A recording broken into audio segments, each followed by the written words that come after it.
예, 아침에 멸우 끝나서 제가 일부 예배 드리는데 몇 분이 더 읽으셨어요. 그래서 하나님의 말씀을 향한 열정이 너무 크시다라고 제가 격려해 드렸는데, 예, 오늘 본문 이렇게 일부러 짧게 끊었습니다. 자, 오늘 본문에서 일어난 사건은 430년 동안 세계 최대 강국인 이집트에서 종살이를 하던 그런 민족들이 그 종살이에서 벗어나게 되는 그런 이야기가 오늘 본문에 나와 있어요. 하나님께서는 바다를 갈라서 이스라엘을 탈출시키는 이 아주 희한하고 아주 놀라운 일을 행하셨죠. 모세라는 한 사람을 통해서 이 일을 또한 주도하게 하셨습니다. 예, 모세는 여러분 어떻게 태어났죠? 양가 부모님 밑에서 태어났죠. 양가 부모님이 아니라 우리 어머니 아버지 밑에서 태어났죠. 예, 부모님 큰일 날 뻔했습니다 제가. 우리 어머니 아버지께 모세가 태어난 게 아니고 모세의 어머니 아버지께 태어났죠. 그런데 아이들을 다 죽이라는 명령이 있었어요. 남자아이를. 그런데 극적으로 이 아이가 살아났고요. 살려놨는데 키우다 보니까 아기 울음소리가 점점 커지는 거예요. 목소리가 커지는 거예요. 그래서 도저히 키울 수가 없어서 갈대 바구니에 담아서 나일강에 띄웠습니다. 그랬더니 이걸 또 누가 보나요?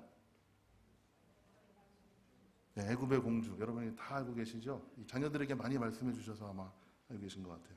근데 하필이면 또 그것을 그 누이가 보게 되고요. 그래서 결국은 공주가 걷어들인 이 아이를 실제 엄마가 키우게 되는 아주 신기하고 놀라운 이런 이야기가 오늘 본문의 배경으로 깔려 있죠. 그래서 이 이야기는 많은 연극, 영화, 어린이들 동화, 만화, 그림책의 소재가 됐습니다. 그죠? 예. 믿는 가정에 가시면 이 이야기를 이렇게 여러 가지 버전으로 갖고 계신 분도 있고, 예, 그렇습니다. 자, 1956년 6.25 직후 한국 사회가 그 잿더미에서 고통당할 때 여러분이 좋아하시는 이 영화가 나왔어요. 뭐죠? 예, 그렇죠. 이게 한국말로는 두 글자인데 영어로는 이게 많아가지고 잘 읽기가 힘듭니다. 그죠? 예. 글자가 너무 많아요. 10개, 그죠? 10개. 세계적인 명장 10개라는 영화가 나와서 아직까지도 많은 사람들이 이걸 보죠. 여러분들 이것을 인터넷에 클릭하시면 9불 99전에 보게 됩니다. 예, 공짜로 잘 못 봐요. 아직도 이게 얼마나 인기가 있으면 그냥 나눠주지 않고 9불 99전 파라마운트사에서 그렇게 여러분들은 모시고 있습니다. 예, 3시간 40분 동안 상영이 됩니다. 예, 본전이 빠지는 영화예요. 3시간 40분 동안. 자, 한번 틀어주시죠. 3시간 40분 동안 이제 영화를 보도록 하겠습니다. Now that time has come again. Behold his mighty hand. Paramount Pictures proudly presents Cecil B. DeMille's The Ten Commandments.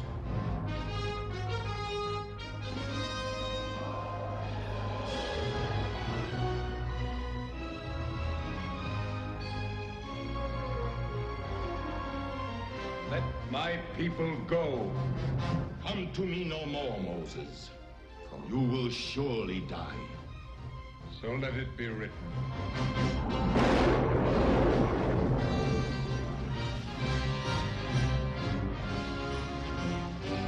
Death to the slaves!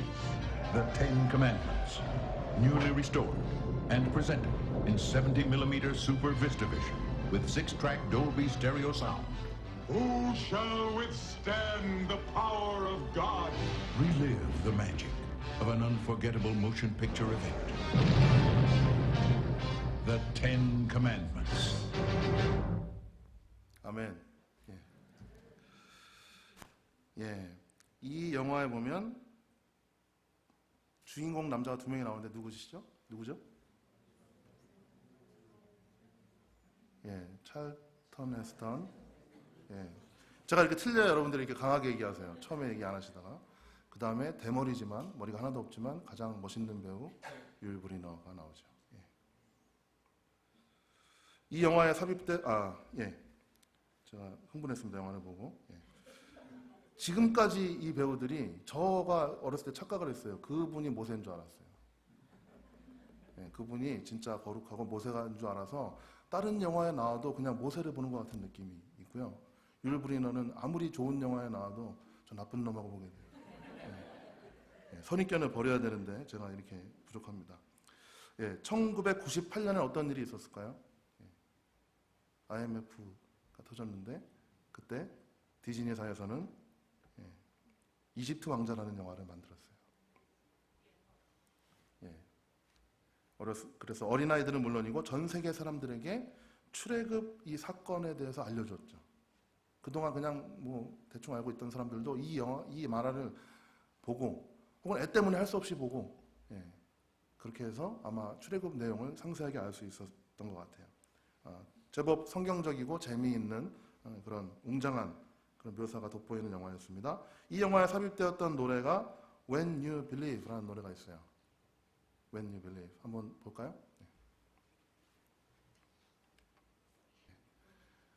아주 믿을 수 없는 목소리로 믿음에 대해서 이 두 여자분이 얘기하고 있죠. 그래서 예수님을 믿지 않던 사람들도 이 노래를 자연스럽게 들었을 것이고 또 예수님 믿는 사람들도 이 음악을 들으면서 노래를 들으면서 믿음에 대해서 많이 생각했을 거예요. 아까 그 노래가 영어로 나왔는데 혹시 다 알아들으셨어요, 여러분? 네가 믿을 때 기적이 일어날 거야, 뭐 그 얘기죠. 맞죠? 틀렸나요, 제가? 네, 2014년에 보니까 또 무슨 영화가 만들어졌습니다. 이번에는 엑소더스, 출애굽기라는 이렇게 저는 번역하고 싶지만 아마 한국에서 그게 싫었던 것 같아요. 그래서 한국말로 엑소더스라고 번역했습니다. 출애굽이라고 하면 이제 성경과 내용이 겹치니까 이 영화는 컴퓨터 그래픽으로 아주 그 세밀하고 아주 실질적으로 현실적으로 묘사가 되어 있어요. 내용은 저도 안 봤기 때문에 잘 모르겠고요. 아무튼 성경의 홍해 사건을 중심으로 해서 그것을 아주 현실적으로 묘사했던 것이죠. 이렇게 아침에 얘기를 하니까 뭐 저게 뭔가 하고서 이렇게 다 유명하진 않아서 그러나 제작비는 많이 들어간 영화입니다. 성경의 이야기가 인기 있는 소재가 된 것은 기쁩니다. 기쁜 일이에요. 그러나 이 천문학적인 돈, 뭐 어림잡아서 보니까 뭐 400억 이상 보통 영화들이 이렇게 들어가는데 이렇게 많은 제작비를 들여서 이 영화를 만드는 사람들은 어떤 사람들일까요? 예수님을 믿는 사람들일까요? 아닌 사람들일까요? 아닌 사람들이라서 제가 또 가슴이 좀 아팠습니다. 예수님 안 믿는 사람들은 이 이야기가 너무나 재미있고 너무나 가치 있는 이야기라고 생각이 돼서 이것을 수백억의 돈을 투자해서 이 영화를 만들었는데 예수님 믿는 사람들은 이 이야기가 그닥 가치 없는 것으로 느껴졌기 때문에 이런 일을 안 한 것 같아요. 물론 제가 오해하는 측면도 있을 테지만 그런 생각이 들어서 마음이 좀 씁쓸했습니다. 어떻든 하나님이라는 신이 일반인들이 볼 때 하나님이라는 신이 바다를 가르는 아주 창의적인 방법이죠. 아주 신기한 방법이에요. 이런 방법으로 그의 백성들을 구원하셨다. 그런데 그 구한 백성들은 430년 동안 종살이를 해서 너무나 무기력해진 그런 사람들이었다는 거예요. 가치가 없는, 재산도 없는 사람들이었다는 거예요. 놀랍죠? 매우 재미있고 감동적이고 놀라운 이야기임에 틀림없습니다. 오늘 본문을 읽으면서 또 놀라게 된 것은 성경에서 이스라엘 백성이 믿음이 있다라고 얘기한 대목이 여기 하나 같아요. 제가 지금 당장 기억되기에는. 검색은 안 해봤지만 성경에서 이스라엘 백성 자체가 믿음이 있다라고 이렇게 칭찬을 받은 경우는 여기 하나인 것 같습니다. 오늘 본문에서 이들은 믿음으로 홍해를 건넜다라고 선포되어 있기 때문이에요. 이스라엘뿐만 아니라 현대를 살아가는 모든 사람들, 저와 여러분들은 아마도 이런 인생의 앞에 가로막힌 그런 홍해를 경험하고 있고 또 뒤에 쫓아오는 그런 이집트 군대를 경험하고 살아가고 있는 것이 아닌가 생각해 봅니다. 그러할 때 어떻게 이 하나님의 구원의 역사를 우리가 경험할 수 있는지 함께 이야기를 통해서 살펴보겠습니다. 계속해서 출애굽기 13장, 14장을 이제 계속 파워포인트를 띄워주실 겁니다. 함께 보면서 은혜 나누겠습니다. 모세는 하나님의 명령을 따라서 이집트에서 종살이를 하고 있던 하나님의 백성들을 이끌어냈죠. 그 과정에서 하나님 놀라운 능력을 보여주셨어요. 그래서 이것이 하나님의 손의 권능으로 하신 일이다라고 성경은 기록합니다. 모세가 훌륭해서가 아니라 이스라엘 백성들이 가치가 있는 민족이라서가 아니라 하나님의 손의 권능으로 일을 하셨다 이렇게 표현합니다. 출애굽 13장 14절을 함께 읽겠습니다. 14장 13절 출애굽기 시작. 후일에 내 아들이 내게 묻기를 이것이 어찌 됨이냐 하거든 너는 그에게 이르기를 여호와께서 그 손의 권능으로 우리를 애굽에서 곧 종이 되었던 집에서 인도하여 내실세. 계속 연결됩니다. 이스라엘 백성들이 출애굽 후에 블레셋 사람들의 땅 가까이 그렇게 지나가야 가까운 길로 가게 됩니다. 그래서 학자들은 열흘에서 15일 정도면 약속의 땅 가나안에 갈 수 있다고 얘기를 해요. 그런데 하나님께서 이 백성이 돌아가게 하셨죠. 그렇게 인도하지 않으셨어요. 왜냐하면 전쟁을 하게 되면 마음을 돌이켜서 애굽으로 돌아갈까 봐. 지금 나오자마자 군사훈련을 받아본 적도 없고 학교를 간 적도 없고 과학기술을 연구해 본 적도 없는 이런 사람들이 지금 출애굽하자마자 바로 전쟁, 이 무시무시한 전쟁을 겪게 되면 다시 돌아갈 것이라고 하나님께서 생각하셔서 아마 돌아가게 하셨다라고 성경은 기록해요. 13장 17절을 읽겠습니다. 시작. 바로가 백성을 보낸 후에 블레셋 사람의 땅의 길은 가까울지라도 하나님이 그들을 그 길로 인도하지 아니하셨으니 이는 하나님이 말씀하시기를 이 백성이 전쟁을 하게 되면 마음을 돌이켜 애굽으로 돌아갈까 하셨습니다. 아멘. 하나님께서는 이스라엘 백성을 아주 세심하게 또한 돌보고 계세요. 지금 이렇게 전쟁을 피하게 하신 사건도 그렇고 또 어떤 땅을 차지하고 정착해서 살아가기 위해서는 이 사람들이 분명히 어떤 교육과 훈련을 받아야 됩니다. 그래서 40년 동안이나 그렇게 됐는데 하나님께서는 아주 세밀한 방법으로 계속해서 인도하고 계시는데 그 예를 들면 낮에는 구름 기둥으로 밤에는 불 기둥으로 그들을 인도하셨고요.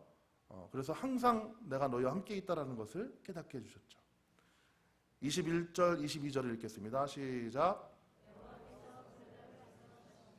낮에는 구름 기둥으로 그들의 길을 인도하시고 밤에는 불 기둥을 그들에게 비추사 낮이나 밤이나 진행하게 하시니 낮에는 구름 기둥 밤에는 불 기둥이 백성 앞에서 떠나지 아니하니라. 아멘. 제가 이렇게 길을 가는데 제 앞에 이렇게 구름 기둥이 있어서 제가 이렇게 따라간다면 밤이 되니까 이게 불 기둥으로 변해서 제가 라이트도 켜지 않고 그냥 이 밤길을 잘 갈 수 있다면 아마도 얼마나 신기하고 좋을까요? 얼마나 신기하고 좋을까요? 하나님이 가시기를 원하는 데만 제가 가게 되고, 그죠? 하나님 명령에 저절로 순종하게 되면 얼마나 기쁠까요? 많은 사람들 앞에서 내가 믿는 그 하나님이 나와 함께 하신다는 것을 아주 큰 소리 치면서 이거 보라고 구름기둥 지금 활활이 아니죠. 불기둥이 활활이죠. 구름기둥이 이렇게 뭉게뭉게 이렇게 피어나는 거 보라고. 나에게 그늘도 제공해 주시고 안전하게 지켜주신다. 밤에 이 불기둥 보라고. 나는 절대로 춥지 않다고. 그러면서 겨울에도 반팔 입고 다닐 거예요. 그러면 사람들 앞에 자랑할 겁니다. 하나님이 봐라. 하나님이 나와 함께 하시잖아라고 자랑할 거예요. 그런데 인도함을 받는다는 것이 오늘 본문에 보니까 결국은 막다른 길로 인도함을 받게 됩니다. 이렇게 다른 데로 갈 수 있었는데 그 구름 기둥과 불 기둥이 인도하는 대로 그 자랑스러운 하나님이 그 하나님의 임재가 인도하는 대로 갔더니 지금 막다른 곳에 가게 됐어요. 14장 2절을 보겠습니다. 시작. 돌이켜 바다와 믹돌 사이에 비아히롯 앞 곧 바알스본 맞은편 바닷가에 장막을 치게 하라. 아멘. 바닷가 앞에 장막을 치게 되었습니다. 더 이상 도망갈 곳이 없어요. 하나님은 여기에서 바다를 등지고 텐트를 치게 하셨습니다. 이것은 바로를 유인하기 위한 하나님의 철저한 계획이었어요. 14장 4절을 보겠습니다. 내가 바로의 마음을 완악하게 한즉 바로가 그들의 뒤를 따르리니 내가 그와 그의 온 군대로 말미암아 영광을 얻어 애굽 사람들이 나를 여호와인 줄 알게 하리라 하시매 무리가 그대로 행하니라. 아멘.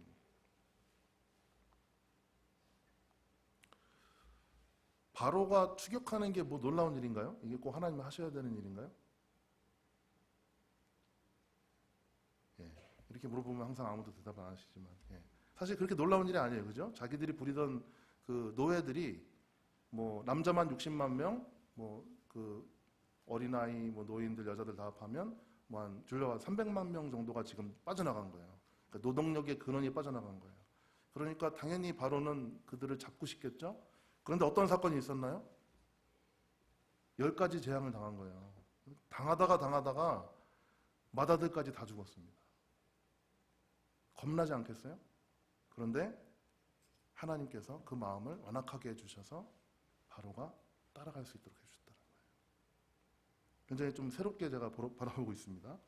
예, 바로는 하나님께서 말씀하신 대로 이스라엘 백성을 추격하기 시작했어요. 예, 바로도 이렇게 순종하는데 우리도 순종해야 되겠죠? 예, 이 추격을 위해 바로는 당시 이집트가 자랑하던 600대의 아주 특수한 전차들을 사용했고요. 동원했고요. 또 그 밖에 모든 병거들과 용맹스러운 지휘관들 그리고 모든 병력을 총동원해서 이스라엘을 추격했습니다. 7절부터 8절을 보겠습니다. 예, 선발되었어요. 선발된 병거 600대와 애굽의 모든 병거를 동원하니 지휘관들이 다 거느렸더라. 여호와께서 애굽 왕 바로의 마음을 완악하게 하셨으므로 그가 이스라엘 자손의 뒤를 따르니 이스라엘 자손이 담대히 나갔음이라. 아멘. 예, 지금 이스라엘 사람들이 담대하게 나갔다는 표현이 있죠. 하나님께서 함께 하셨기 때문에 자랑스럽게 나갔다는 표현이에요. 그리고 애국 군대들은 지금 열심히 쫓아가고 있습니다. 자, 드디어 바로는 이스라엘을 따로잡았습니다. 14장 10절에 의하면 이스라엘은 애굽 사람들을 보고 심히 두려워하여 여호와께 부르짖었습니다. 방금 막 자랑스러워하다가 지금 이제 애굽 군대가 보이니까 그 창 들고 전차 타고 막 달려오는 게 보이니까 막 말발굽 소리가 들리니까 이제 겁난 거예요.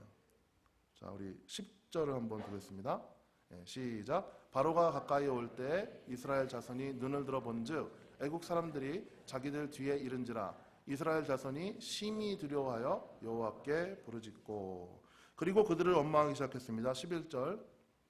그들이 또 모세에게 이르되 애굽에 매장지가 없어서 당신이 우리를 이끌어내어 이 광야에서 죽게 하느냐? 어찌하여 당신이 우리를 애굽에서 이끌어내어 우리에게 이같이 하느냐? 라고 원망하고 있어요. 하나님은 보이지 않고 저 모세가 보이니까 지금 원망을 타겟을 딱 찾은 겁니다. 그래서 모세에게 지금 강력한 항의를 하고 있어요. 도대체 이스라엘 사람들은 하나님께서 자기들을 구출하기 위해서 그 베푸신 그 놀라운 10가지 기적들을 차근차근 봤을 거예요. 그 자기들은 하나도 당하지 않는 그 놀라운 것들을 경험했을 겁니다.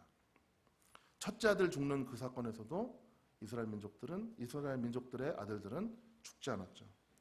그러면서도 어떻게 이렇게 지금 조금 그 군대가 보이고 위기가 닥쳐왔다고 그렇게 원망할 수 있을까라는 생각이 들었습니다. 또 곰곰이 생각해 보면 사실은 상황이 매우 심각한 거는 맞는 것 같아요. 지금 바다 앞에다가 텐트 치고 야영하고 머물고 있는데 저쪽에서 이제 전차들이 오는 게 보이는 거예요. 온 애국 군대가 총동원돼서 정말 땅이 울릴 만큼 그렇게 말 타고 오고 막 이러니까 굉장히 땅이 울릴 거 아니에요? 네, 수많은 병력들이 이 전차들 또 이 군대들이 따라오니까 너무나 두려운 마음이 들었던 것이죠. 네, 뭐 진퇴양난 또 뭐가 있을까요? 사자성어. 네. 네, 한국교회이기 때문에 사자성어도 좀 알아야 되는데 사면초가 그죠? 네, 일촉즉발의 위기에 지금 처한 것이죠. 그 무시무시한 군대의 말발굽 소리, 또 군사들의 함성 소리, 야 저기 있다 잡아라 저것들, 뭐 이런 식으로 외쳤을 거예요. 잠시 후면 우리는 모두 죽겠구나라는 생각이 당연히 들었겠죠. 지금 뭐 무기도 없고 아무것도 없는데 차라리 우리를 내버려두지 광야에서 처참하게 죽게 우리를 데리고 나왔냐고 지금 그래서 하소연하고 울부짖는 거예요. 당장 죽겠으니까.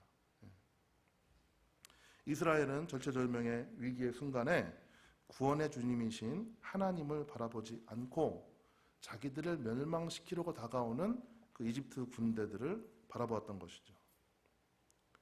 저와 여러분은 이러한 어려움을 만날 때, 이러한 위기를 만날 때 하나님을 바라보십니까? 아니면 그 위기를 바라보십니까?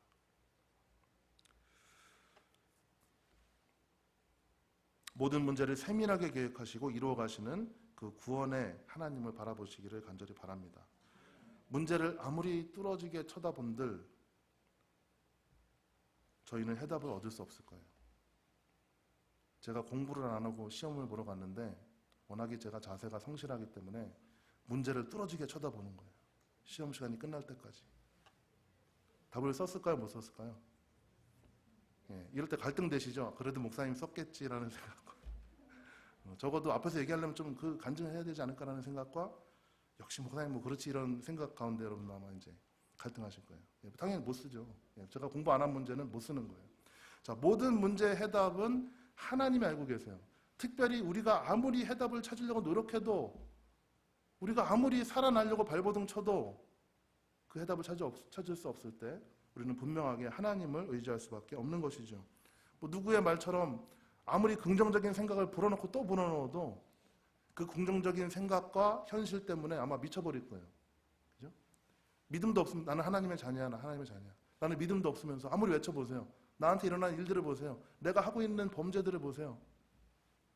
긍정적인 생각은 도움이 안 될 거예요. 오직 하나님만이 우리에게 개입하셔야 우리가 그 절망 속에서 빠져나오게 되는 것이죠. 인생의 홍해를 만날 때 첫 번째로 우리는 믿음의 대상이신 전능하신 하나님, 우리를 온전케 하시는 예수를 바라보아야 합니다. 예, 다 아시는 말씀이죠. 그런데 안 돼서 말씀드리는 거예요. 잘 안 돼서 말씀드리는 거예요. 우리는 이 순간에 하나님의 말씀에 순종했다가 온 백성의 원망을 그냥 한 몸에 받고 있는 이 모세라는 사람, 이분을 주목해 볼 필요가 있어요.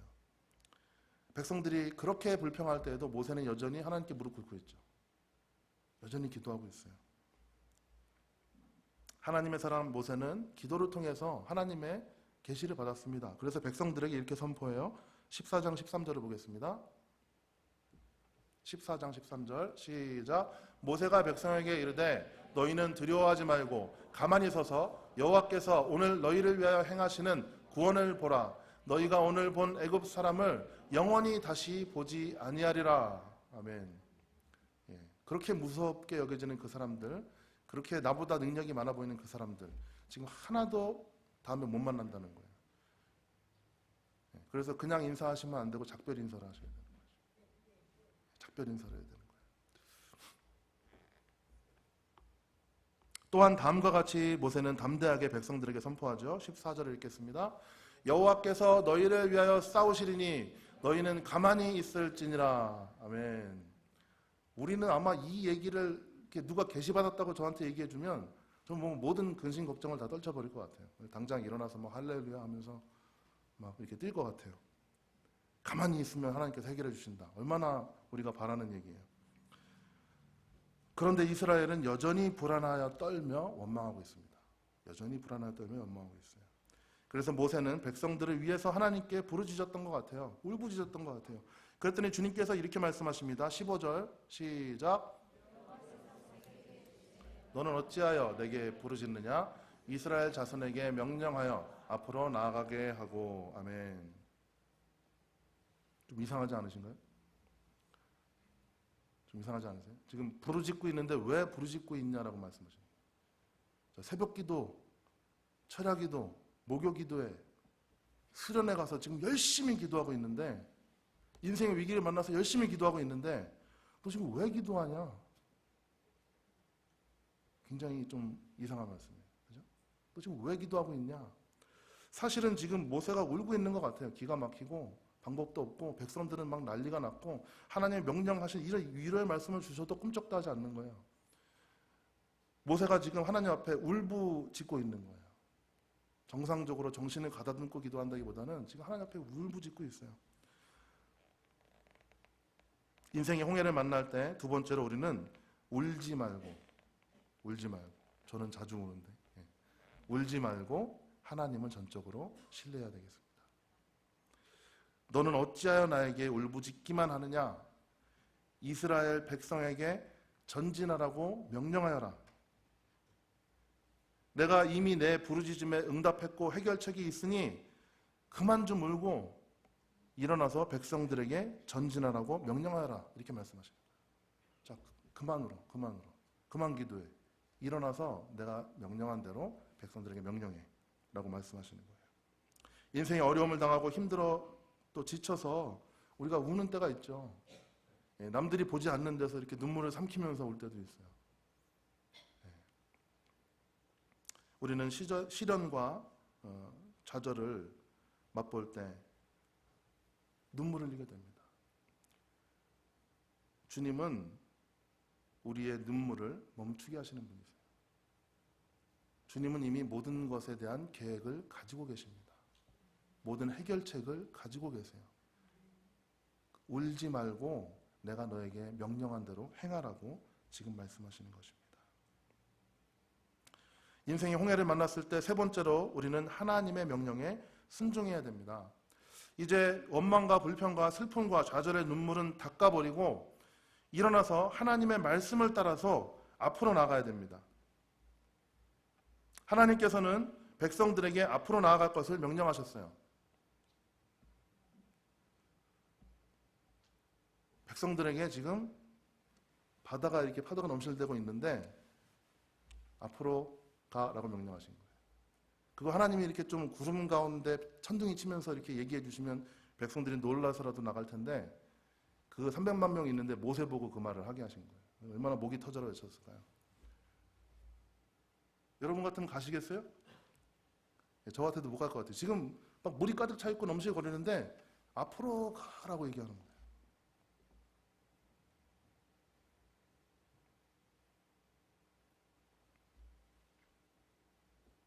마치 바다에 뛰어들어서 죽으라는 말 같죠. 애국 군대에게 유린당하느니 차라리 바다에 뛰어들어 하나님의 백성의 자존심을 세워라, 뭐 이런 명령 같아요. 하나님을 향한 신뢰, 하나님이 모든 계획을 갖고 계신다라는 그런 신뢰가 없으면, 믿음이 없으면 이 명령에 순종할 수 없죠. 순종할 수 없으면 믿음이 없는 거예요. 믿음이 없으면 무엇을 못 받을까요? 믿음이 없으면 구원을 못 받아요. 구출을 못 받는 것입니다. 이제 모세에게는 또한 다른 명령을 주세요. 하나님께서 16절을 읽겠습니다. 시작. 지팡이를 들고 손을 바다 위로 내밀어 그것이 갈라지게 하라. 이스라엘 자손이 바다 가운데서 마른 땅으로 행하리라. 아멘. 자, 지금 굉장히 상황이 뭐 이런 표현이 안 어울리지만 굉장히 웃기는 상황입니다. 그 300만 명한테 바다로 뛰어들려고 그러고요. 모세한테는 지팡이 들고 서 있으라는 거예요. 지금 뒤에서 애국 군대가 엄청난 병력을 가지고 쫓아오고 바다로 막혀 있는데 백성들 300만 명은 바다로 뛰어들려고 그러고 민족의 지도자라고 하는 그 모세한테는 자기가 평소에 양칠 때 쓰던 그런 지팡이를 바다를 향해서 들고 서 있으라는 거예요.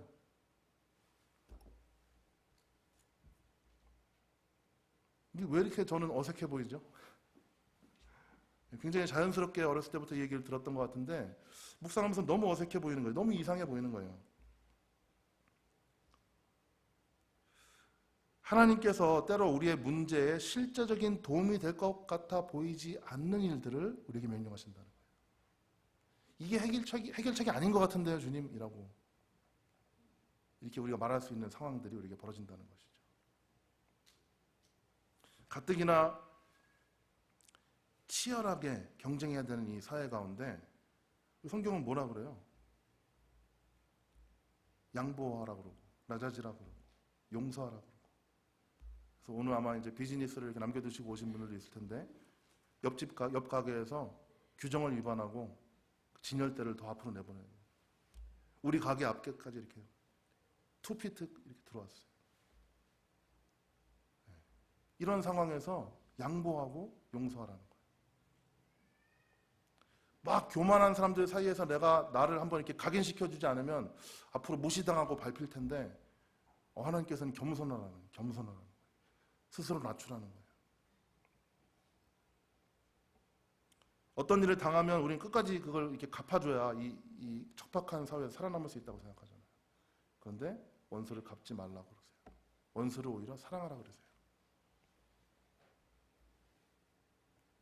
오른뺨을 맞아서 지금 정신이 아직 돌아오지 않은 상태에서 왼뺨을 돌려대라고 하시는 거예요. 바빠서 잠잘 시간도 모질라는데 또 하루 종일 노동해서 몸이 피곤한데 뭐 예배에 참석하라고 말씀하시는 거예요. 봉사활동을 하라고 말씀하시는 거예요. 허리가 끊어질 것 같은데 부엌에서 또 봉사를 해요. 그리고 나서 성경 공부는 모이세요 또 하는 거예요. 야, 정말 대단하죠. 때로는 야속하고요, 서운할 때도 있어요. 우리 목사님은 날 안 사랑하나 봐. 하나님은 날 안 사랑하나 봐. 이렇게 힘든데 나를 왜 또 부르시나, 이런 생각이 들어요. 그런데 이것이 바로 우리 인생을 가로막고 있는 홍해를 향하여서 우리가 지팡이를 내미는 행동이라는 거예요. 출애굽기 21절을 보겠습니다. 시작. 모세가 바다 위로 손을 내밀매 여호와께서 큰 동풍이 밤새도록 바닷물을 물러가게 하시니 물이 갈라져 바다가 마른 땅이 된지라. 아멘. 뭐 이 정도 되면 바다가 갈라졌으니까 제 마음이 시원해야 되는데 여전히 불편해요. 밤새도록 지팡이 들고 있었어야 되잖아요. 밤새도록. 한 번에 쫙 갈라주셔서 빨리 건너가게 하셨어야 되는데 밤새도록 그걸 기다리는데 어때요? 뒤에서 지금 애국 군대가 우리를 죽이려고 하고 있는 거예요. 좀 빨리 갈라주시고 빨리 말라야 되는데 밤새도록 그렇게 하셨다는 것이죠. 그까짓 거 해주시려면 좀 그 옛날에 쓰셨던 불병거를 동원하셔서, 체리엇 동원하셔서 좀 이렇게 물 위로 그냥 싹싹싹 넘겨주시고, 그렇게 좀 아주 그냥 누가 봐도 행복하고 편안한 방법으로 인도해 주셨으면 좋겠는데 하나님이 그렇게 하지 않으시고 밤새도록 바람이 불어서 그 바다에 길이 나게 해주신다는 거예요. 제가 이거를 감추고 싶었어요. 어렸을 때부터 이야기를 하고 이제 제가 교회 다닌다는 걸 알기 때문에 친구들이 저한테 이런 얘기들을 물어봅니다. 그러면 제가 이 부분을 굉장히 감추고 싶었어요. 그냥 빨리 갈라진 것으로 빨리 해결하고 싶었습니다. 왜냐하면 분명히 계산이 그렇잖아요. 지금 이스라엘 민족은 아무런 무방비 상태고 지금 이 엄청난 군대들이 지금 이들을 죽이러 쫓아오는데 속도가 누가 빠르겠어요? 이 군사들이 훨씬 빠르지 않겠어요? 예. 여기 죄송하지만 이렇게 연로하신 분들 이렇게 여기서 도망 피하세요. 그러면 어떻게 피하실 거예요? 후다닥 피하실 거예요? 이렇게 천천히 피할 수밖에 없잖아요. 예. 지금 이스라엘 민족이 그 상태인 거예요. 애들이 또 뭐 어디 가려고 자꾸 또, 애들이 엄마 손 안 붙잡고 있고 아빠 손 안 붙잡고 있고 자꾸 딴 데 가서 뭐 개구리 잡고 이렇게 되는 거예요. 이런 상황에서 지금 군사들은 쳐들어오고 바다는 밤새 갈라질 것 같은데 계속 안 말라요. 갈 수가 없는 거예요. 그래서 저는 이 사실을 감추고 싶었어요. 그래서 친구들하고 얘기할 때 이거 얼른 넘어갔습니다. 이 대목을 넘어갔어요. 왜냐하면 제가 성경을 제대로 안 봤기 때문에 그래요. 성경을 제대로 안 봤기 때문에 그래요. 하나님께서는 대신 싸우시는 분이시죠. 자, 우리 19절로 20절 말씀 보겠습니다. 19절로 20절 말씀 시작. 하나님의 사자가 그들의 뒤로 옮겨가매 구름 기둥도 앞에서 그 뒤로 옮겨 애굽진과 이스라엘진 사이에 이르러 서니 저쪽에는 구름과 흑암이 있고 이쪽에는 밤이 밝음으로 밤새도록 저쪽이 이쪽에 가까이 못하였더라. 아멘. 백성들한테 그런 명령을 내리시고 주님은 그냥 이렇게 가만히 지켜보신다라는 것은 우리 주님의 성품과 맞지 않죠. 주님께서는 지금 저는 이 구름이 뒤로 간 거를 죄송하지만 이 말씀 본문 묵상하면서 이번에 처음 새롭게 깨닫게 됐어요. 구름이 백성들 뒤로 가서 그 애국 군대와 백성들 사이에 끼게 된 거예요. 그러면서 한쪽에는 칠흑 같은 어둠, 아무것도 볼 수 없는 어둠을 주시고 이쪽에는 밤이고 낮이고 밝게 해주신 거예요. 대단하죠. 대단하시죠. 주님이 이런 계획이 있으니까 우리 그 홍해가 밤새도록 갈라지게 하는 거예요. 자, 그런 주님이시기 때문에 뭐 바다가 하루 만에 갈라진들, 뭐 한 달 만에 갈라진들, 1년 만에 갈라진들 하나님께서는 우리를 완벽하게 보호하실 수 있는 분이시죠. 이런 것들은 사실 우리가 기대하지도 못했고 상상하지도 못했던 것입니다.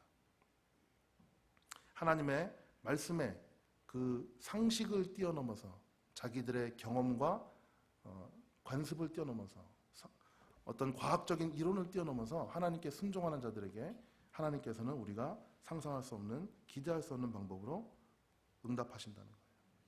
인생의 홍해를 만났을 때 네 번째로 우리가 해야 될 것은 우리의 기도가 바뀌어야 된다는 것입니다. 저도 맨날 이렇게 기도를 하다 보면 이렇게 정해진 레파토리가 있는 것 같아요. 안 하려고 이렇게 써서 앞에서 이렇게 하지만 제 혼자 기도할 때는 굉장히 이렇게 제가 순서에 맞게 뭔가 하는 것들이 있어요. 내가 원하는 해결책을 내 수준에서 정해놓고 하나님께 그대로 이루어달라고 오랜 세월 졸라대는 기도를 우리가 멈춰야 될 것 같아요. 내가 원하는 해결책, 뭐 이런 방법들 다 정해놓고 하나님 요대로 이루어주세요라고 하나님께 기도하는 것들을 우리가 멈춰야 되겠습니다. 에레미야 3장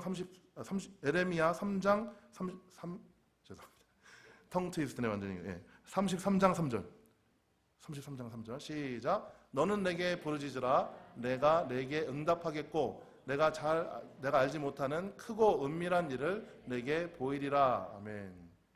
예, 큰데 은밀한 일이라는 거죠. 큰데 은밀한 일, 감추어져 있는 일, 알지 못하는 일. 예. 인생의 큰 위기를 만나서 하나님께 부르짖는 사람은 우리의 상식을 뛰어넘고 우리의 상상력조차도 뛰어넘어서 우리의 기도에 응답하시는 크고 놀라운 일을 우리에게 보여주시는 그 하나님을 의지해야 됩니다. 이러한 기도로 주님 앞에 나아가야 되겠어요. 이사야서 43장 19절을 보겠습니다. 시작. 보라, 내가 새 일을 행하리니 이제 나타낼 것이라. 너희가 그것을 알지 못하느냐? 반드시 내가 광야에 길을, 사막에 강을 내리니. 아멘. 자, 광야를 누가 만드셨나요? 하나님 만드셨어요. 광야에는 길이 없겠죠. 정해진 길이 없을 거예요. 길이 없어서 광야인데 길을 내시겠답니다. 자, 물이 없어서 사막인데 사막에 물을 내시겠대요. 강을 내시겠대요. 하나님께서 그렇게 약속하여 주십니다. 그러므로 우리 이제는 주님, 지금 기도하는 이것을 주님께서 해결해 주실 것을 믿음으로 바라봅니다. 이렇게 같이 기도하시는데, 그런데 저의 좁은 생각대로 응답하지 마시고 천지를 지으시고 바다를 갈라서 그 백성들을 인도하신 그 전능하신 하나님의 방법대로 내게 응답하여 주시옵소서라고 기도하는 저와 여러분이 되시기를 간절히 바랍니다. 홍해를 만날 때 다섯 번째로 우리는 믿음의 형제들과 협력하는 마음을 가져야 됩니다. 믿음의 형제들과 협력하는 마음. 그래서 이제 인사하고 그러면 우리 가끔 좀 불편하기도 하죠. 예. 빨리 말씀 듣고 찬양해야지 왜 인사를 자꾸 하라 그러나 이런 생각이 들 때도 있어요. 예. 그러나 하나님 앞에 기도하는 사람들, 인생의 위기를 만나서 하나님 앞에 간구하는 사람들은 형제들과 협력하는 마음을 가져야 되겠어요.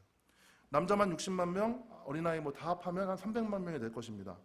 이 사람들이 갈라진 물 사이로 줄 맞춰서 지금 통과해야 되는 거예요. 300만 명이 통과해야 되는 거예요. 가끔 제가 이런 말을 하면 좀 안 좋지만 모슬렘들 모여서 집회하다가 뭐가 무너져서 몇 명 죽고 뭐 이런 얘기들 나오죠. 그 다음에 큰 행사가 있을 때 앞에 사람 뒤에 사람 이렇게 밟히고 넘어져서 많은 사람들이 이렇게 죽는 얘기들이 나와요. 근데 제가 알기로 300만 명 이 정도 수준은 아닙니다. 대부분 뭐 10만 명, 뭐 5만 명, 뭐 이런 수준에서 지금 그런 사건들이 발생하는데, 지금 어린아이부터 노인들에 이르기까지, 그리고 음매하는 그런 가축들까지 한꺼번에 이동하는데 아무도 밟혀서 넘어지거나 뭐 깔리지 않았어요. 협력해야 돼요. 정해진 질서들을 지켜야 돼요. 양쪽으로 서 있는 물벽이 막 신기하기도 할 거 아니에요. 그래서 아까 이집트 왕자 그 만화에는 그 물벽 안쪽에 이렇게 고래가 지나가는 모습을 그려서 정말 너무 공감이 됐어요. 너무 재미있었어요. 그거 보면서 이렇게 두리번 거리다가 이렇게 탁 걸려서 넘어지면 그 뒤를 줄줄이 따라오는 사람들이 다 함께 넘어질 거 아니에요. 거기다가 막 따라오던 노새가 밟고 지나가고 막 돼지가 막 밟고 지나가고 사람들이 엎친 데 또 덮어지고 큰 사고가 날 수 있는 상황입니다. 그런데 넘어지지 않았어요. 아무도 다치지 않았어요. 협력했기 때문이에요. 마음을 모았기 때문이에요. 자, 인생의 홍해를 만났을 때 우리 믿음의 공동체는요, 하나됨을 굳건히 지켜내야 됩니다. 누구 원망할 사람 찾아내지 말고 저건 모세 왜 나를 끌고 나왔어? 원망하지 말고 지금 이 모습처럼 일사불란하게 다른 사람들을 고려해가며 존중해가며 그렇게 협력해서 그 명령을 완수해야 돼요. 늦게 걷는 형제들이 있으면 같이 손잡고 이렇게 끌어줘야 돼요. 밀어줘야 돼요. 넘어지려는 형제들이 있으면 내 몸을 날려서 받아줘야 돼요. 한눈 파는 형제들이 있으면 이렇게 고개를 이렇게 돌려줘야 돼요. 예수님만, 하나님만 바라보도록 고개를 돌려줘야 돼요. 불평하는 형제들이 있으면 사랑으로 주님의 말씀으로 충고해야 되죠. 우리가 주님의 명령에 협력하여서 한 마음으로 순종할 때 우리 교회는 하나님의 상상할 수 없는 그런 멋진 구원의 역사를 경험하게 될 것입니다. 인생을 살아보니 저는 제 아이들을 위해서 수영장 물도 못 가르겠어요. 보통 아파트에 있는 수영장들은 좁잖아요. 그래서 제가 한번 다이빙하면 이렇게 약간은 갈라지는데 다시 물이 이렇게 모여듭니다. 다시 물이 모여요. 우리 아버지가 되신 하나님은 그 바다의 물벽을 만들어서 우리를 건너가게 하시는 거예요. 인생 최고의 위기를 만난 이 이스라엘 사람들처럼 그 날마다 참으로 기가 막힌 어려움들을 당하면서 헤쳐나가면서 살아가는 우리 모두는 첫째로 홍해가 아니라 믿음의 주여 온전케 하시는 주님만을 바라봐야 합니다. 둘째로 울지 말고 하나님을 전적으로 신뢰해야 됩니다. 셋째로 각각 자신이 맡은 하나님의 명령에 순종하면서 나아가야 돼요. 넷째로 주님을 제한하는 기도가 아니라 내 뜻대로 주님을 끌어오는 기도가 아니라 주님께서 자유롭게 이 문제를 해결하시도록 아주 창의적인 방법으로, 놀라운 방법으로, 누구도 기대할 수 없었던 방법으로 이 문제를 해결하시도록 주님께 주도권을 내어드려야 됩니다. 마지막으로 믿음의 형제들과 아름답게 질서 있게 사랑으로 협력해서 이 홍해를 건너가야 돼요. 그렇게 하실 수 있죠, 여러분? 그래서 인생의 가로막힌 홍해를 능히 건너서 하나님의 크고 놀라운 구원하심을 경험하는 저와 여러분이 되시기를 우리 구주 예수님의 이름으로 축원합니다. 우리 다 함께 기도하시겠습니다. 오늘 하나님께서 깨닫게